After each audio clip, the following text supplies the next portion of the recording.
So, hi everyone. Welcome. This is the third session of a three-part series delivered by the Harvard Division of Continuing Education and the Committee on the Concerns of Women at Harvard, or CCW. A lot of people worked to create this series, and so we just want to take a minute to thank everyone again for all the time spent developing it. Today is the third session with Margaret Andrews discussing Manage Yourself to Lead Others. Margaret Andrews is a seasoned executive, academic leader, speaker, and instructor with over 30 years of professional experience. She has held a variety of senior management positions and has taught, spoken, and consulted across the globe. She creates and teaches a variety of courses and professional and executive programs at Harvard's Division of Continuing Education, including Managing Yourself and Leading Others, Understanding and Evolving Culture, Emotional Intelligence and Leadership, Strategic Leadership, and It Depends, Unpacking the Problems and Paradoxes of Leadership. She's also the founder of the MYLO Center, a private leadership development firm. Margaret has held a variety of positions in business and higher education, including Associate Dean at Harvard University's Division of Continuing Education, Vice Provost at the Holt International Business School, and Executive Director of the MBA program, Alumni Relations and Marketing at the MIT Sloan School of Management. Margaret hails from California and has an undergraduate degree from the University of California at Berkeley and earned her graduate degree at the MIT Sloan School of Management, where she was named a Seeley Scholar, the school's highest honor. So before we hand it over to Margaret, I'm just going to go over some of our engagement guidelines. Uh, so here they are on the slide here. So please feel free to read through these, and we will also put them in the chat. And we just want to highlight that you should be professional, courteous, and respect your peers, speaking only your truth.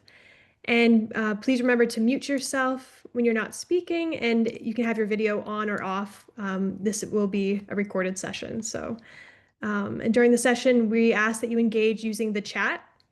And if you have any questions or any thoughts, please feel free to use the chat, and we will be holding some time at the end for Q&A. So if you have questions, you can put them in the chat. We'll collect those for the end for the Q&A. And so with that, we're going to pass it over to our speaker today, Margaret. And thank you. Again, we're very excited for this session.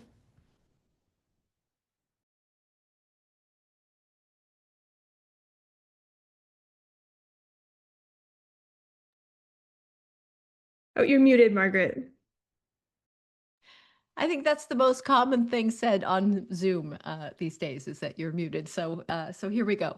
All right. So I want to start off with a quick story about something that happened when I was teaching an executive program. During this program, we were discussing a case, and the case was about Dr. Ron Ventura, a gifted surgeon who was raising revenue and reputation in the hospital, and yet he also came with a downside, and that was that he had terrible interpersonal skills. So he was yelling at people in the operating theater, bullying, all kinds of, essentially running roughshod throughout the organization. And so in this case discussion, we were taking the role of Dr. Ventura's boss, a hospital administrator. And we were trying to figure out, well, gosh, what should we do with this guy? He's got great talents. Should we try to hold on to him and coach him to get the very best out of him? Or should we cut him loose because he is, really creating a lot of havoc here, and it's unclear whether we're going to be able to coach him. And so it's a very impassioned discussion, and with very strong and impassioned arguments on both sides on what to do with him.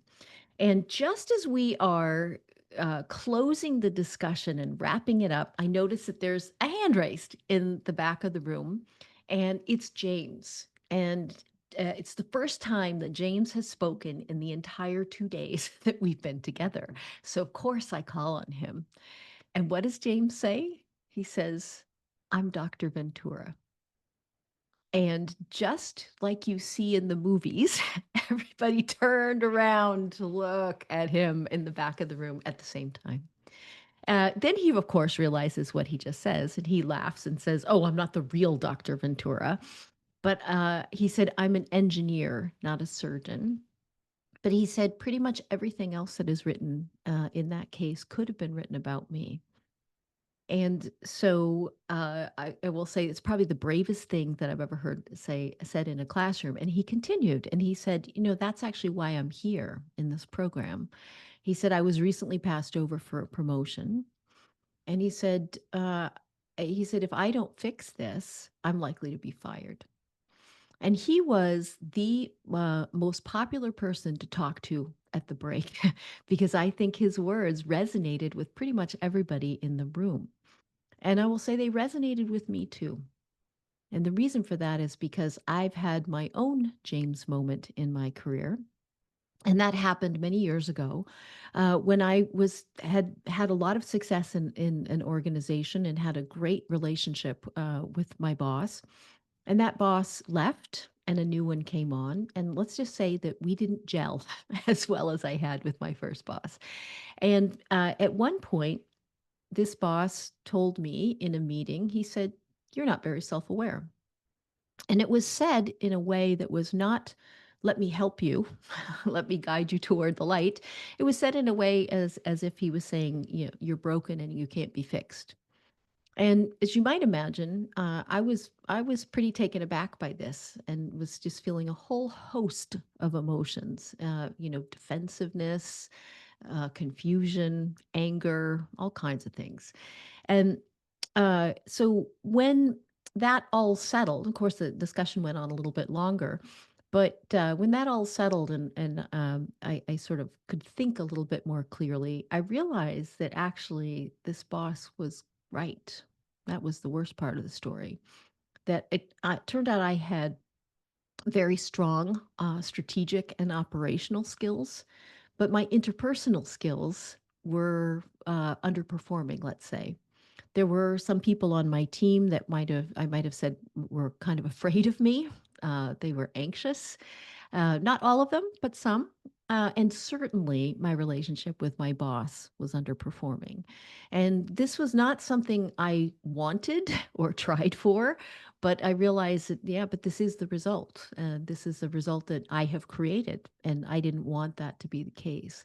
So I started looking for ways around this, for ways to become a better leader, and started doing all kinds of research, looking into famous leaders and people that I knew. I read academic studies, lots of management books.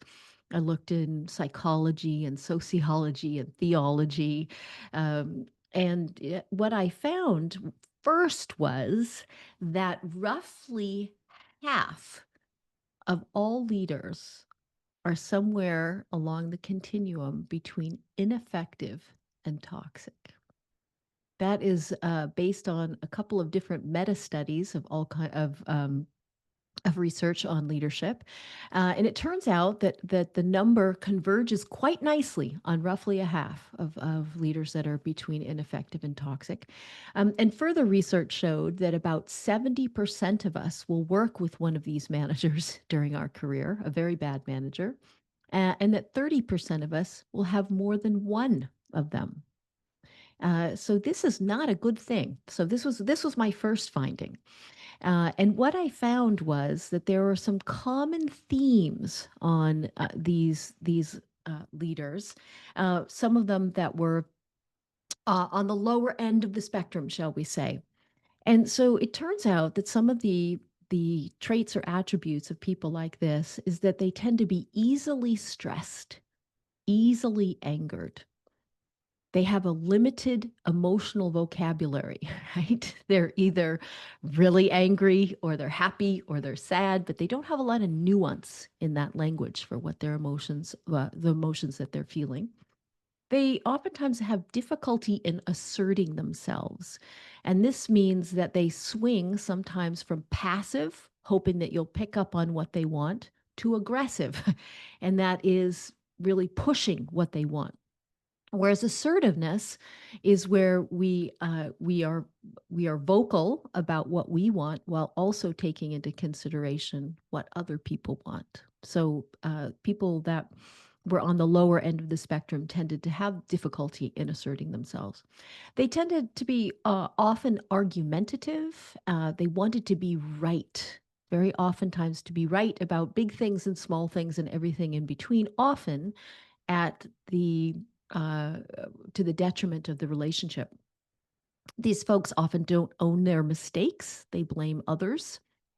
They have difficulty understanding other people's feelings, which makes sense because they oftentimes don't understand their own. So, therefore, how could they understand other people's emotions? They also tend to trivialize emotions. These are folks that might say, well, you shouldn't feel like that. But the point is that you do feel like that. And the other thing that I found was that they oftentimes feel misunderstood. And I actually thought that that was the saddest one of all, because very oftentimes these folks have very good intentions, but they're not picked up on that way. So people don't pick up that they have these good intentions, and the reason is because their behaviors don't match. And I think one of the most important things that I found in this early research was that, we judge ourselves by our intentions, but other people judge us by our behaviors, which makes sense, of course, when you think about it.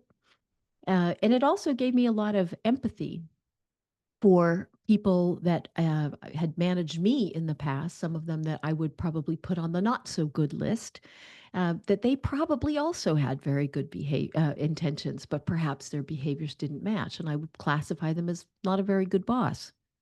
So as I kept, going on with this research after finding this, realizing, oh my goodness, we're all in good company here, is that, yeah, I was thinking about, managing ourselves or managing yourself and leading others. And what it turns out is that managing ourselves comes before leading others. That we have to understand ourselves to manage ourselves, because you can't manage something that you don't understand. And understanding ourselves helps us to understand other people, and managing ourselves puts us in a position of role modeling what good behavior looks like and what good leadership looks like. And, this is actually not so new news. Many of you may know that Know Thyself was carved into the Temple of Apollo at Delphi. It also was part of what Lao Tzu would say. He said that knowing others is intelligence, knowing ourselves is true wisdom, mastering others is power, or is strength, mastering ourselves is true power. And also, this is a staple of Stoic philosophy. So we have known many of these things for quite a while. And it turns out that it takes a while to do this. It takes a lot of energy, and thought, I'll say, to really understand ourselves. And so, what I had to do was I had to apply all of this to myself, right? So first, I found out about, not a lot of great leadership out there, and really the what happens when we have such toxic leadership. But also, to understand ourselves, I had to apply all of this to myself. And I will say that I think it made a big difference in my leadership abilities. And not several years later, I created a class at Harvard called Managing Yourself and Leading Others.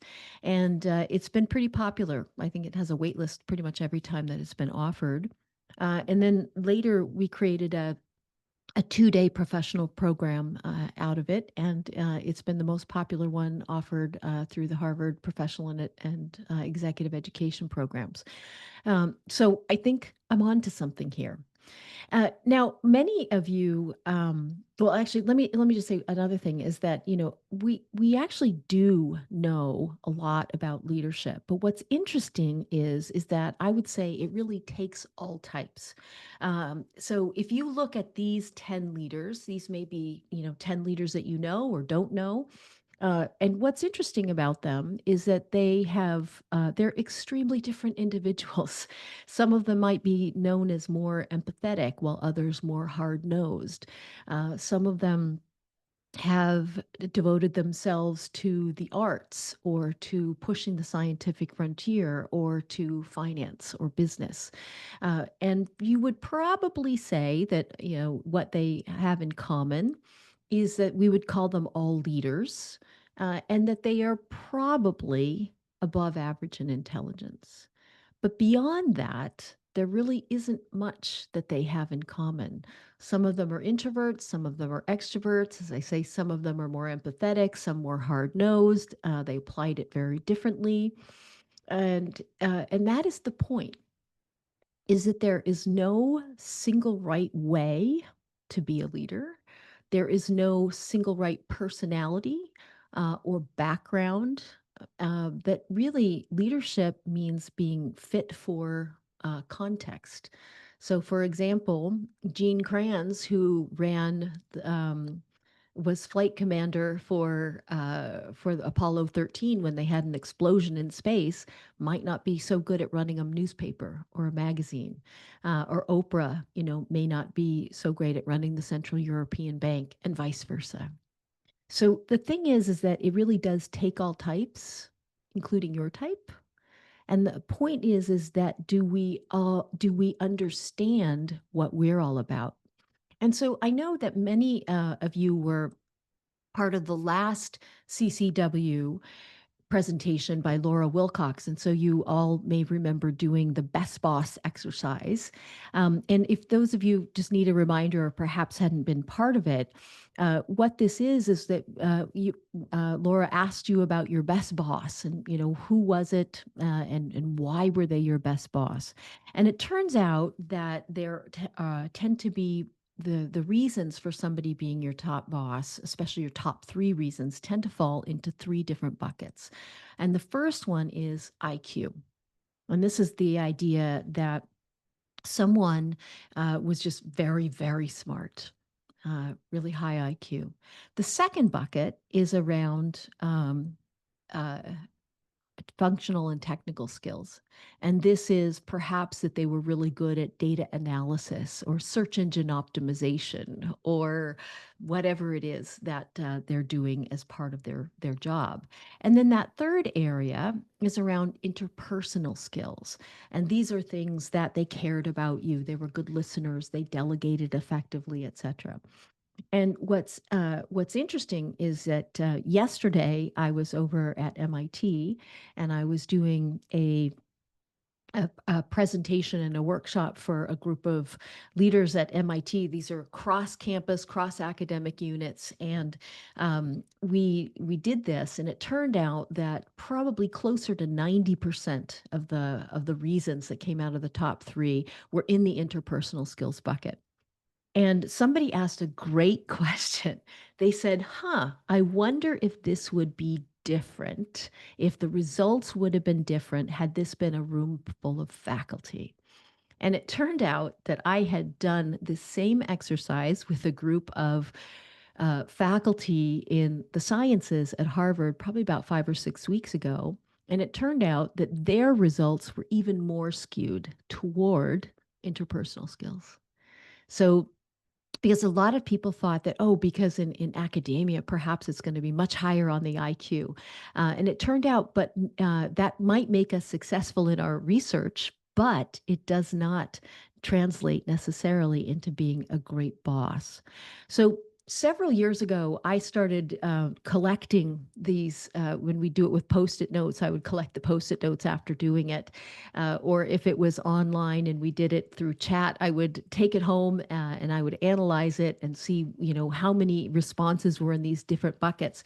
And what I found was that interpersonal skills on the top three reasons for somebody being your best boss, that 85% of the responses were because of interpersonal skills, also known as relationship skills, emotional intelligence, soft skills, superpowers, human skills, whatever you want to call them. And the remaining 15% was generally relatively evenly split between IQ and technical and functional skills. And I have done this exercise with people, with thousands of people, really, across the globe in different industries, and the results are always the same. That it is the interpersonal skills that we think of when we think of our best boss. And by the way, this does not mean that intelligence and technical and functional skills are not important. So it's an important distinction. It just means that when we look at the top three reasons of what made a great leader, or our best boss versus everybody else, that the interpersonal skills rise to the top. So IQ and technical and functional skills tend to be these threshold skills that you need a certain level of them to be effective at your job and to be effective as a leader. But beyond that, it really relies a lot on the interpersonal skills. And I remember several years ago, I was running this exercise in a class, and I could see that there was somebody that was sitting pretty close to right in front of me, looked a little, I'm going to say, confused. And so I went over to her and I said, any questions on any of this? And she said, I'm realizing that this person that I think of as my best boss was actually not the smartest person on the team. And I said, that's okay. They don't have to be. And she looked like she'd been maybe struck by lightning. She was so surprised. And she said, "Oh, I never thought about that." And then anyway, after that and at a break, she came up to me and she said, that was so enlightening for me, because she said, I work in an organization with very, very smart people. And she said, I always thought that the reason why people were chosen as leaders was because they were the smartest, right? So the smarter you were, the more likely you were to be, chosen for that promotion. And she said, and now she said, up to this point, I have spent a lot of time and energy trying to impress upon people about how smart I am. And she said, this changes everything for me. She said, now I'm going to work a whole lot more on my interpersonal skills. And I thought, that's great, right? Because that's what's ultimately going to make the difference. So, and it turns out that great leadership begins with self-understanding. So if we think about our best boss, when I ask people, is this somebody that you think understands themselves pretty well? The answer for most people is yes. You think, is this somebody that manages themselves well? And people say, yes. And the other thing I ask people is, would you work for this person again? And almost always I get a sea of nodding heads, as if people would say yes. So self-understanding is the basis of effective leadership. But it turns out that most of us don't really understand ourselves that well. In fact, Tasha Urek, who wrote the book Insight and is a researcher in self understanding, would ask people in a series of different research studies. She would ask, do you think that you understand yourself pretty well? And the answer for about 90% of people said, yes, I understand myself well. And when they did further analysis, and they gave them some 360 reviews, it turned out that that number was closer to 15%, 15%, right? So 90% of people thought that they were self-aware, and the real answer was about 15, right? So that's a pretty big gap. And the way she defines it is that people understand themselves, right? They understand, who they are, their own emotions, etc., but also how they come across to and impact other people. So the two parts to that. And it's actually, when you think about it, self-understanding is not only a hindrance to effective leadership, it's a hindrance to living an effective life. Because if we don't understand ourselves, we can drift into jobs that don't suit us. We can strive for promotions that don't excite us. And we fall into careers that don't fulfill us. So we may climb whatever ladder is there. And then when we get at or near the top, realize that that ladder is leaning against the wrong wall. We can become people that we don't understand or like, and that's very sad, right? We get one wild, crazy life to live, and hopefully we should be living it doing things that are more in accordance with ourselves. So, How do we get to understand ourselves a little bit better? A couple of things that I'll share with you about this. One is I ask people three questions. And the first question is, how would you describe yourself as a leader right now? What words or phrases would you use? What words or phrases do you think other people use about you? And maybe you think they use those words about you, or maybe it comes through some feedback that you got or a performance review. So, first question is around what type of leader are you? The second question is, what type of leader would you like to become? What words or phrases would you like to be able to use about yourself as a leader? What would you like other people to say about you as a leader? So, question one is, where are you now? Question two is, where would you like to be? And question three is about what's the delta? What's the difference between the leader you are now and the leader you'd like to become? And in particular, about the skills and behaviors that would get you from point A to point B. And very oftentimes it is those behaviors. So if you think about there may be a list of, I don't know, 3 to 30 things that you might want to do to become the leader that you are now to the leader you'd like to become. But if you pick one or two to start with, that's where you start. Right? That you evolve as a leader, and it turns out we do evolve as a leader, and we've been evolving our entire life, our entire career. You are absolutely not the same person that you were when you were 18 years old or maybe 28 years old. Most of us are not even the same as we were 3 to 5 years ago. And that's a good thing because we do evolve and we should evolve. But when you're thinking about evolving as a leader and about these new skills or behaviors, we oftentimes think that if you think about progress over time, that it looks like this as we're learning to delegate more effectively or listen more intently, that over time we get better, or the old saying of practice makes perfect.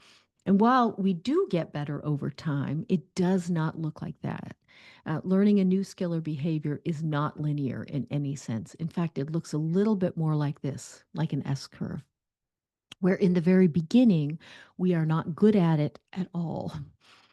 We don't know how to do this. We may look at other people to see how they do it, maybe even ask some questions. We might read articles or books about how to get better at this. And then we start to try it.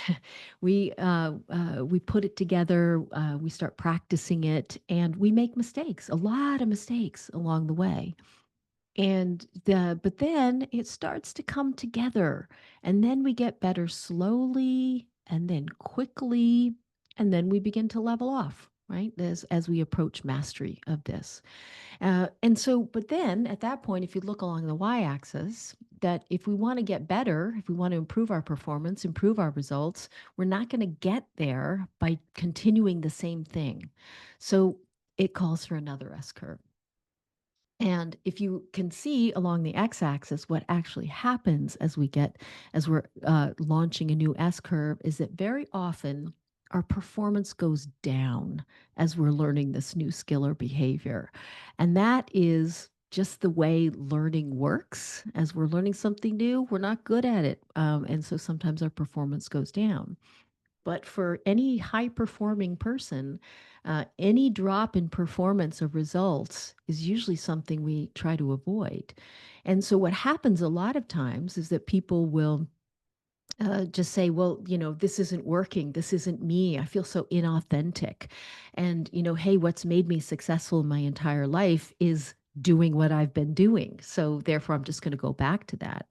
And so what happens is they don't end up launching that new S curve and they stay on whatever curve they were before.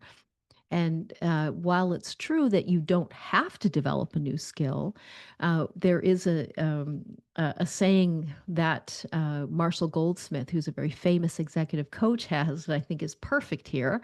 And it says, yes, but what got you here won't get you there, meaning that we have to evolve our skills and behaviors as we advance in our career. And I had to learn this the hard way myself, and I think all of us do in some respect. But I can remember earlier in my career where I was working for a strategy consulting firm, And I was in a meeting with myself, very senior partner, and a client. And after the meeting was over, the partner turned to me and said, "Hey, how do you think the meeting went?" And I said, "Oh, I think the meeting went really well." And then he said, "And how do you think you did in the meeting?"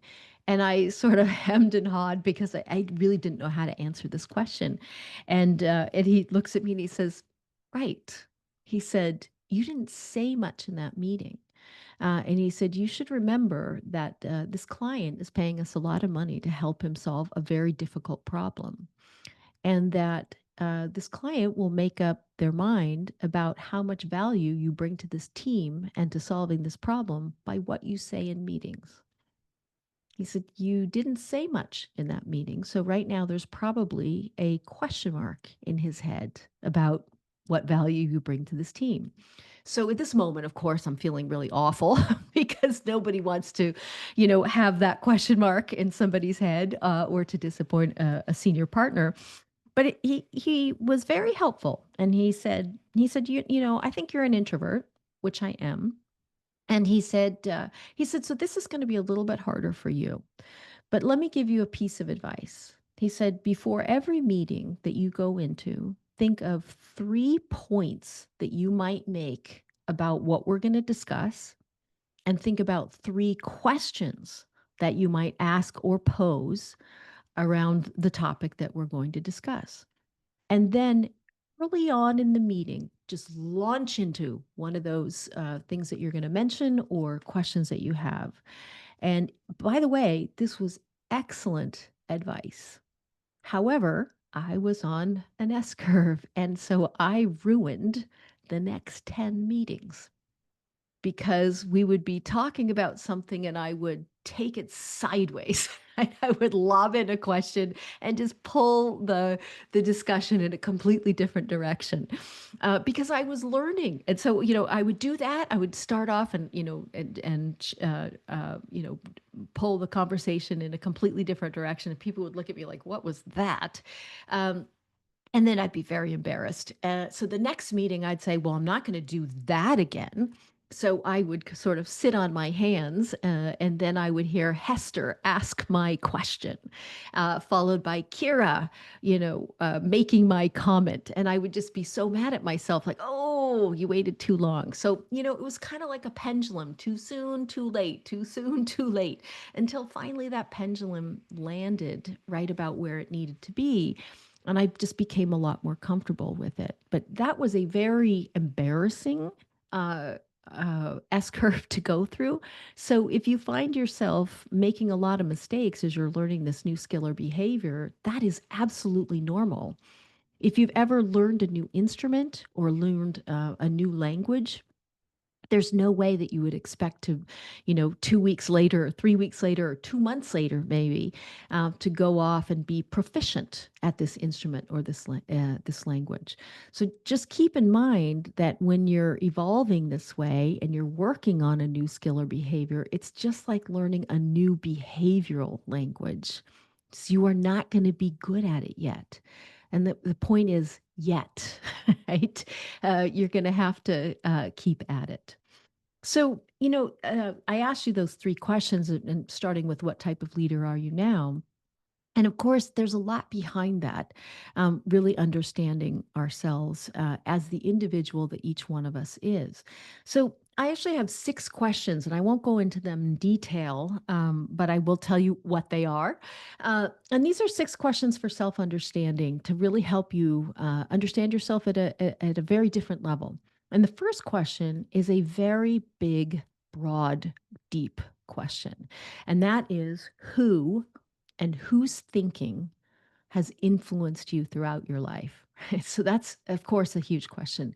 It's your parents, it's your siblings, it's your grandparents, all caregivers, it's your childhood friends, it's your teachers, it's those dorm room conversations that you had, it's books that you've read, movies that you've seen, all of these kinds of things. And one thing I'll say too is that, many people have things in their past that are perhaps painful or embarrassing or even traumatic. And oftentimes we don't want to think about those things. And I found a quote by the British author C.S. Lewis that I find really helpful here. And that what he said was, "You cannot go back and change the beginning, but you can start where you are and change the ending." And I think that is a lovely quote because it talks about how much agency we actually have. We can't change what's happened in the past, but we can change a lot of what happens in the future. So that's just question one. And I will tell you that my answer to that question is 6 pages of single space type in terms of all the people and ideas that have influenced me throughout my life. And by the way, some of these are people that have helped you, and some of them are people that have hurt you because we can be influenced by all of them. The second question is around what situations and events have impacted your life and sometimes even changed the course of your life. And these are lucky and unlucky accidents. So, an example of a lucky accident, that I've heard of several times, is that you might say, "I really didn't want to go to that party that night, but my friend made me go to that party, and that's where I met my spouse." Right? That's a lucky accident. An unlucky accident, there's lots of those. Those are car accidents and the time you got really sick before the big interview and blew the interview, right? Those kinds of things. So those are situations and events that impact you. The third question is around success. And that is, what is your definition of success in both your personal life and your professional life? This is your definition. This is not your parents' definition. This is not society's definition. This is yours because yours might be different from mine and might be different from somebody else in your family. And that's fine. It's your definition. And oftentimes we don't know this, so we end up chasing what success means to somebody else. The fourth question is around values. And this is about what are your personal values, really core personal values. And a couple quick ways into that is to think about if we looked at your calendar, what would we infer about your values? And also to think about what makes you angry. Because very oftentimes, what makes you angry is about a value that has been stepped on. So that's question 4. Question 5 is around to what extent do you understand and feel your own emotions? And if your answer is, "I'm not sure," then the answer is probably not, probably not so much. And the sixth question is around feedback. What type of feedback have you received over your life, in your personal life and your professional life? Because very oftentimes this is relating back to question 5 around your emotions. Because sometimes when we're not aware of our emotions, therefore we can't manage our emotions, and those emotions and our behaviors have impact on others. So you might see as you're looking through these questions or thinking about them that they all kind of interrelate in some way. And they all come out in how we lead. So we all are going to lead a little differently because we have different backgrounds, different interests, different values. And that's exactly as it should be. That we're going to be the best by being the best of ourselves. So those are some of those 6 questions. And then, you know, I use these because if I think about managing ourselves and understanding ourselves, we have whatever current state we're in, and we sort of go inward or go backwards sometimes in time to think about, to really understand ourselves. And that gives us some level of insight. Why do I behave this way? Why am I looking after this, etc.? So, but then once we get that insight, which some of it may come from these 6 questions or from other self-reflective ways of thinking, then we can start self-management. And that is, picking what do I need to do to get to that next level of myself or where I want to be. And that self-management is like an S curve. Remember that we won't be good at it in the very beginning. But when we manage ourselves toward the person that we want to become, that's when we get to that transformative impact. That transformative impact is the way we do things. It's also the way we work with other people. And so when we change the way we behave, it oftentimes changes the way other people behave around us. And then that changes the relationship and what we are able to do. So, a few tips for you on self management. I always think we're managing ourselves. We get to drive, right? We get to drive our own behavior. So, a few of them are just remember that what got you here won't get you there, that evolution is part of what we're doing. And we've been doing it all along. We're just trying to be more intentional about it. Also, that, if you can identify and understand your emotions, very, very often it's our emotions that are driving our behavior. If we're not aware of our emotions, we can't manage them. And then we can't manage the impact on other people. So get comfortable with your emotions. You may not like all of them, but you do feel them. And by the way, that's normal, it's just human.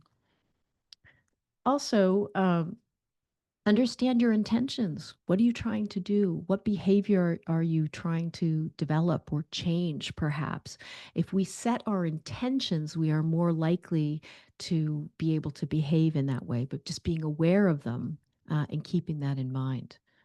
Also, understand that mindfulness is the bridge between self-understanding and self-management, right? Setting the intention is part of, okay, here's what I want to do. Here's what I'm trying to do. But being aware of that in the moment when you're about to have a behavior that you are trying to change, that's where mindfulness comes in.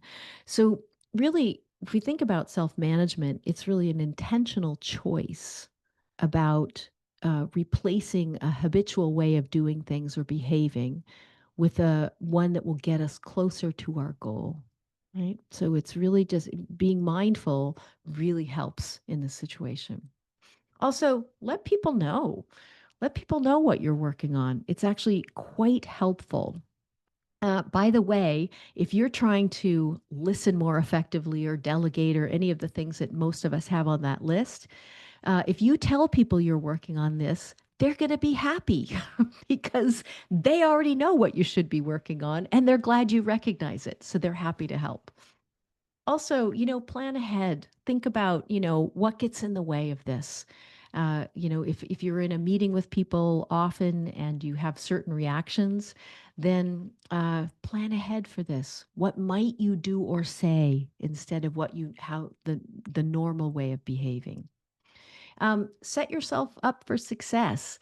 And this is so basic that we all know it. This is taking care of yourself by uh, eating well, sleeping well, sleeping as much, 7 to 9 hours or whatever it is that you need on a regular basis. So it's eating well, sleeping well, and moving. Perhaps it's taking the stairs instead of the elevator. It's getting up and walking around the block. Small movements really help. It's also finding role models and perhaps even asking them for some advice. Another thing is to consider an alter ego. This is, think about how would somebody else do this? How would Robin Hood look at this? How would Wonder Woman look at this? How would my Uncle Jack do this? It turns out that a lot of athletes and musicians use alter egos. In fact, many of you may know that Beyonce has an alter ego by the name of Sasha Fierce. And she developed this alter ego because she grew up singing in gospel choirs and going to church, and somehow she just felt very uncomfortable when she was going on stage as Beyonce and doing dances that perhaps wouldn't be as acceptable in at church. And so she developed Sasha Fierce, and Sasha Fierce was the person that went on stage. And it turns out that Beyonce said a couple of years ago that she got to retire Sasha Fierce because she no longer needed her. And she used Sasha Fierce until she grew into it and became more comfortable. So you can think about that as well. Also, course correct. We are all going to make mistakes. Just course correct. Stop, reframe it, say I'm sorry, whatever it is, and move on. And then lastly is reflect. Think about, how did it go in that meeting? Did you behave the way you were hoping that you would behave, or the way that you're trying to? So I will also say that, we know a lot of things. We know that we should listen. We know that we should trust other people. We know that we should be conscientious, or any of the things that we know. But in leadership, you don't get credit for knowing how to lead. You get credit for doing it. And one of the biggest things that I see is what I call the knowing doing gap. And that is knowing that we should do something, but we don't do it. And, a classic example of that is, raise your hand, or if I can see you on camera, raise your hand if you know that you should listen well to people. You should listen to what they say. So yeah, generally most hands go up, but keep it up if you do that all the time, right? And usually a lot of hands go down. In fact, most hands go down. And that is an example of the knowing doing gap, that we know something, but we don't do it consistently. So we don't get credit for it unless we're actually doing it. And then just quickly, I want to mention too that, we had what I say, the managing yourself model is self understanding and self management. But, we self understand, we self manage. And the leading others model looks very similar with slightly different labels. So, to really manage somebody or lead somebody effectively, we do need to understand them on some level, and then develop them to become more effective, because developing others helps them in their career, helps the team perform better, makes your job easier in the long run, and improves results. So that is part of our job, not always an easy one. And lastly, I want to leave you with one thing that I think is really important to think about, and it comes from the movie Aquila and the Bee. I don't know if you have seen this movie. It came out around, I don't know, I think it was about 2005 or something like that. And it's a story about a little girl who is a very good speller, and she enters the school spelling bee and wins. And the principal and her teacher believe that she has a lot more capacity, and perhaps could join the Scripps National Spelling Bee. So they hire a coach who's a linguist, a coach to help her get better at spelling. And this coach in the movie is Lawrence Fishburne. And the movie is about their relationship, and of course, how Aquila develops as a speller and the community that comes to support her. But it's also about how she helps him. But in one scene, he has her go over and read from a plaque on the wall, and that plaque says, "Our deepest fear is not that we are inadequate. Our deepest fear is that we are powerful beyond measure. It's our light, not our darkness, that most frightens us." And I remember being very struck as she read those words. And it turns out it's from a poem by Marianne Williamson, or a book by Marianne Williamson.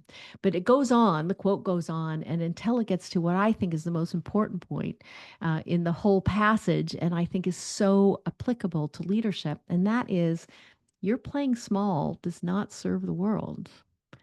That when you think about it, leadership is about playing big. It's about taking those chances, about doing those things. It's about saying the things that need to be said and doing the things that need to be done.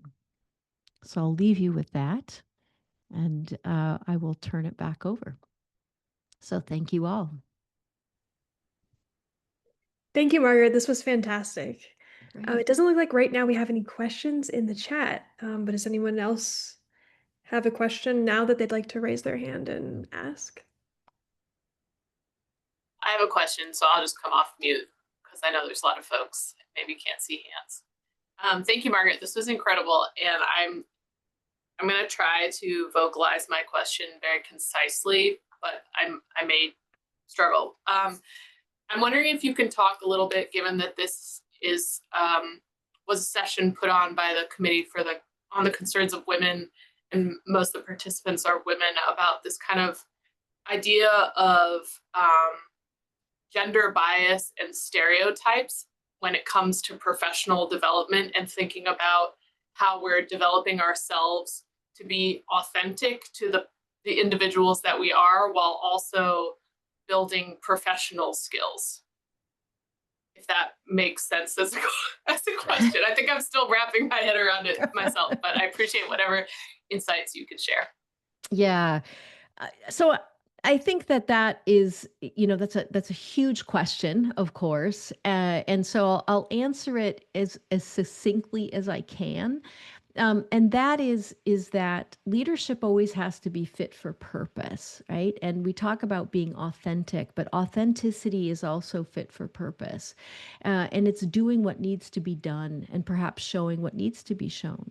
There definitely there's all kinds of different bias, and it's not just gender bias that's out there. And if you're female, or if you're of any, I'll say, minority group, you know that this is absolutely true. So the thing I want to say is that we cannot change other people, right? As much as it would be so nice if we could, we can't. Even if they want to change, sometimes they're not able to. And I think we just have to recognize that first of all, so that we don't, worry about things that we can't change.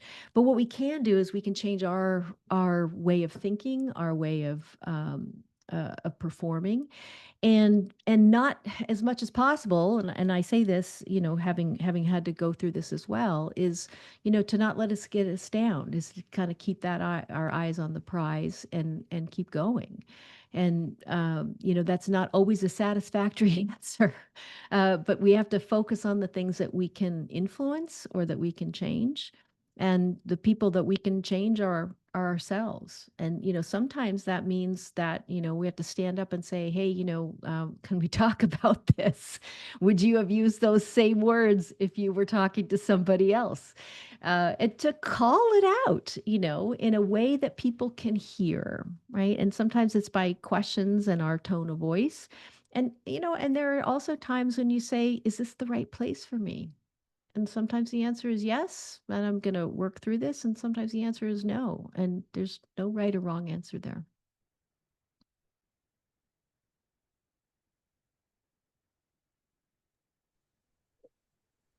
We also have a question in the chat.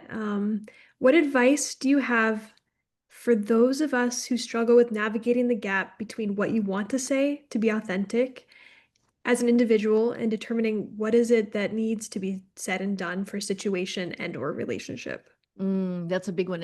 And also, this is something that is going to be with us forever. There's sometimes you just want to say something just to make yourself feel better. That's not going to help the situation. In general, that's not a good thing to say, right? So, we always have to be appropriate for the circumstances. But I think that, when we think about authenticity, that it doesn't mean that we give rise, we give voice to everything that we think or that we feel. Authenticity is bringing the way I think about it is about bringing what you have to the problem, to the situation. And so there are definitely times when there are things that I want to say or you would love to say that just would not help the situation. And I think one of the things is it goes around the self-management, and that is, being intentional. How do I want to behave? How do I want to show up? And then working your way toward that. So I'll stop there. And do you have any other recommended reading material? Someone asks in the chat. Oh gosh, yes. Well, I won't have them all here at the tip of my tongue, but I'll say I think one of the very best books written is The 7 Habits of Highly Effective People. It is a classic for a reason, and it's a book I read multiple times because it's a great reminder of things. I would say, I'm a big fan of a lot of what Ryan Holiday talks about, and he has a whole series. I think there's 5 books now on Stoicism, starting with "The Obstacle is the Way," and it's just a really interesting interesting way to look at things. And really the idea here is that you can't change anybody. You can't change, sometimes you can't change the situation. All you can change is the way that you respond to it. And I think that is actually very helpful. Some people think of Stoicism as being a little bit, kind of an Eeyore type of philosophy. I disagree. I just think it's actually quite helpful to realize, hey, there's some things that are in my control, and there are some things that are not in my control, and there is absolutely no sense in worrying about those things that are not in my control. So I would say any of those. There's several books I'd say on mindfulness that are really helpful. One is by Ellen Langer called Mindfulness, and it's called Perfect Attendance. It's by Harriet Stein, relatively new book. There's also a great book by Aarons Mele called The Anxious Achiever. I think it's a really interesting book because what she talks about is that many, many high achieving people deal with anxiety, and that we tend to think of anxiety as a bad thing, like, ooh, anxiety. And she said, actually, some level of anxiety is probably what got you to where you are. That it makes you pretty conscientious and hardworking, etc. So it's not all bad, but it can get out of control. So those are some that I'd say are sort of top of mind. Thanks, Margaret. We have one question. Allegra, would you like to speak? Yeah, hi, Professor Andrews. I took your class, I think, in 2023, and I just wanted to see you again and remind myself because it was one of the most amazing classes I've taken, and there were so many takeaways. And it got me thinking, I'm in a different place now, and I'm going through a career transition. And looking at the 6 questions that you reminded us for self-understanding, I thought to myself, wow, I need to go back to these. And so I wanted to ask you is how often do you go back to these 6 questions? And is there a sort of structure or way that you like to review some of the lessons that you've provided for us here in terms of reflection? Yeah, no, great question, and very nice to see you again. So thank you. I would say, in terms of doing the 6 questions, that what I recommend is the first time you make a pass at it, spend at least 10 minutes per question, and probably more on question one, and then go back a day or two later, a week later, and revisit them, add to it, etc. In fact, when you're first writing down your answers to this, don't edit it. If a swear word comes out of your head, go ahead and write it down.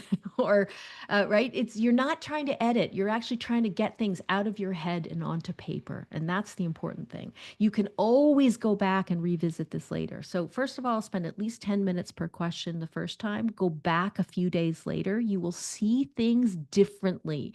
You will add to that list, especially to question one, right? Because you start realizing, once you start this list, you realize, oh my goodness, there are so many people and ideas that have influenced me. And then, I look at mine twice a year usually. To me, I'm somebody who's spent a lot of time in higher ed. So to me, the beginning of the year is the fall. So I always look at things around the fall, and then I look at them, kind of in the shoulder seasons. I don't know, the fall and the spring, those transition seasons, because to me, those are always, we think of spring cleaning. It's a very similar thing. So after, I believe it is really helpful to write them down, pen and paper kind of thing in the very beginning. And over time, you may want to add them, put them in a Google Doc or Word or something like that, because it's just easier to update them and revisit them. So, I'd say at least once a year is good, because you will see things differently and you'll have things to add. Yeah, as I just realized as I was reviewing the video. Thank you so much. Sure. And we have one last question. As a fellow introvert, do you have thoughts about how to get more comfortable speaking up in a more spontaneous way from the chat? Yeah, so I think you can plan your spontaneity, and it goes along with what that advice that I was given is to think about when you're going to have a conversation. What are your thoughts on this? What are some questions that you might have, or even some provocative questions that you might ask of other people? Because I think one thing that introverts oftentimes do well is that you listen well, right? You're very, at least for me, I'm very aware of what I think people are feeling in that moment because I'm paying attention to what they're saying and their tone of voice and things like that. So I think it's just thinking ahead about being intentional about how do I want to come across, and also just kind of giving yourself license to say things sometimes, to ask that question. Uh, Not hold yourself back because sometimes you'll be wrong or make a fool of yourself, and you know what, that's welcome to an S-curve. That's what happens, but you never I always say get on that S-curve as quickly as you can because you have to go through it. So the sooner you start, the sooner you work through it. Well, thank you so much for this session. This was absolutely fantastic. It was a great ending to our three-part series for the Fall Connection for CCW. And reminder to everyone to fill out the survey that will pop up in the browser at the end of this when you close out. And please subscribe to the CCW newsletter for more events and updates. And thank you so much, everyone. We're so glad that you could be here. And thank you so much, Margaret, for such a fantastic session. Great. Thank you so much. Have a great set of holidays, everybody.